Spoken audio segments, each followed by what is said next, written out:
Hello and happy Friday, everyone. I hope you've had a great day and a good week.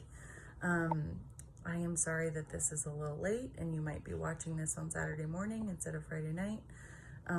We went to Red Lodge today, and then my husband Russ had a soccer game with his students that he coaches. So it was a busy day in the Dornish household. But I have a topic that I really want to discuss because it's something I've been mulling on actually all week. And it's the importance of having at least one accountability partner. So we talked about mentors and mentees, and that's so great. But I want to ask you, like I asked you earlier this week, who is it in your life that you're mentoring, and who are you being mentored by? Well, who is it in your life that you have allowed to receive hard things from? Who is it that you can speak truthful, maybe sometimes difficult things to in love, that receive it well? Who are those people that keep you accountable to do what you need to do? That could be a spouse or a partner. That could be a friend. It could be a coach. It could be a pastor. Maybe it is your mentor. But we have to have those people in our lives that can say the hard stuff to us. The people in our lives where we don't get defensive, where we don't immediately put up that wall, but we really listen to what they're saying, because we know what they are saying, as hard as it is to hear, it is being spoken in love. My therapist is an incredible source of accountability for me. I had a wonderful conversation about accountability and going to the gym with my friend Melissa this week. So accountability can be in all sorts of different areas of our lives. But the reality is, you've got to have those people in your life that are like, hey, you haven't been to the gym in a week. Let's book some times that we go. Because I know you're going to feel better and be better when you go, Angie. Like, I need that in my life.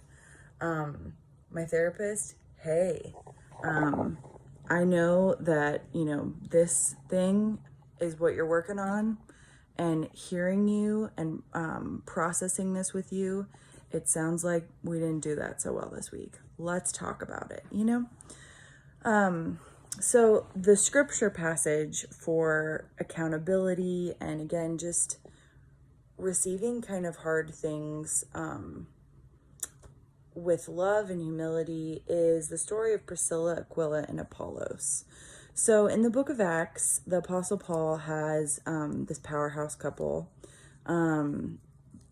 Priscilla and Aquila, and they help Paul with his ministry, and Paul obviously goes all over the place.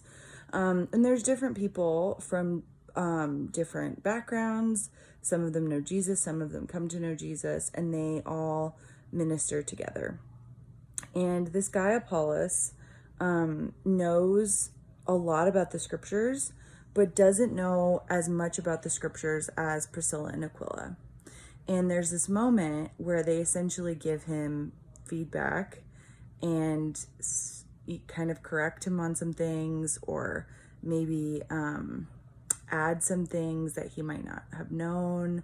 And instead of him getting really defensive and being like, well, I'm never going to talk to you guys again, like, you guys are the worst, or like, you don't know what you're talking about, all those things that we do in our like shame, he just uses it and receives it, and is humble enough to grow in it, and then that spurs him on to be even more passionate about preaching the gospel. He takes that feedback and that criticism, and he uses it to make him better, to make him a stronger disciple. And so I want to read the story to you now. It's in Acts chapter 18, starting in verse 18. This is the story of Priscilla, Aquila, and Apollos. Paul stayed in Corinth for some time. Then he left the brothers and sisters and sailed for Syria, accompanied by Priscilla and Aquila. Before he sailed, he had his hair cut off because of the vow he'd taken. He arrived at Ephesus, where Paul left Priscilla and Aquila. He himself went into the synagogue and reasoned with the Jews. When they asked him to spend more time with them, he declined. But as he left, he promised, "I will come back if it is God's will." Then he set sail for Ephesus. When he landed at Caesarea, he went up to Jerusalem and greeted the church, and then went down to Antioch. After spending some time in Antioch, Paul set out from there and traveled from place to place throughout the region of Galatia and Persia, strengthening all the disciples. Meanwhile, a Jew named Apollos, a native of Alexandria, came to Ephesus. He was a learned man with thorough knowledge of the scriptures. He'd been instructed of the way of the Lord, and he spoke with great fervor and taught about Jesus accurately, though he only knew about the baptism of John. He began to speak boldly in the synagogue, and when Priscilla and Aquila heard him, they invited him into their home and explained to him the way of God more adequately.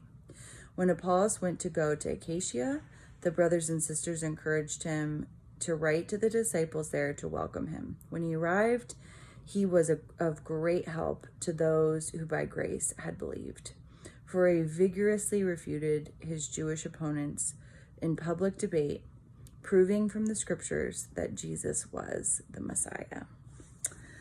So Priscilla and Aquila spoke boldly and kind of gave Apollos a little bit more accurate theology, adequate theology, whatever translation you want to use for that.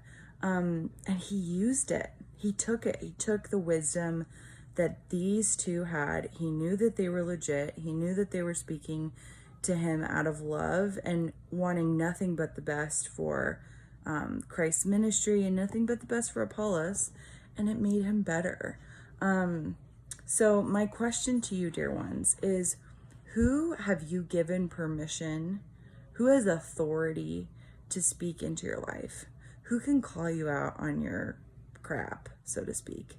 When you are being impatient and and you have asked someone specifically, help me with my patience, please keep me accountable. Who's your accountability buddy? Who is your accountability buddy when you know that exercise helps you and keeps you from wanting to just lay on the floor and cry all the time?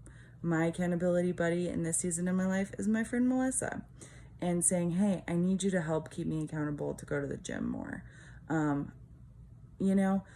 We allow people to speak into our lives, and not everybody needs to have that.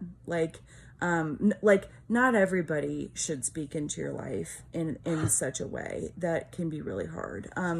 Really, that is reserved for special people, whether they be friends or mentors, again, or maybe a counselor or spouse. But we do need to have at least one. We need to have at least one person that is our accountability partner on whatever it is. Because the reality is, loved ones, we are never supposed to stay static in our faith. We are always supposed to grow. We are always supposed to transform as disciples. And so the best way to grow is to have things that you want to work on and ask people that you trust, those safe few select people, to hold you accountable in it, to bring you over, to speak the truth in love, like Priscilla and Aquila did, and say, hey, actually, let's talk about this, or you had this right, but this isn't so right. My hope and my prayer for you is that you will allow at least those handful of people to pour love and accountability and correction into your life so that you are the best disciple that you can be. I love you all. I hope to see some of you in person at our outdoor service at Hope United Methodist this Sunday, so in 2 days at 9:30, or I will see you online at 10:30 a.m. All right. I love you all. Have a good night. Bye.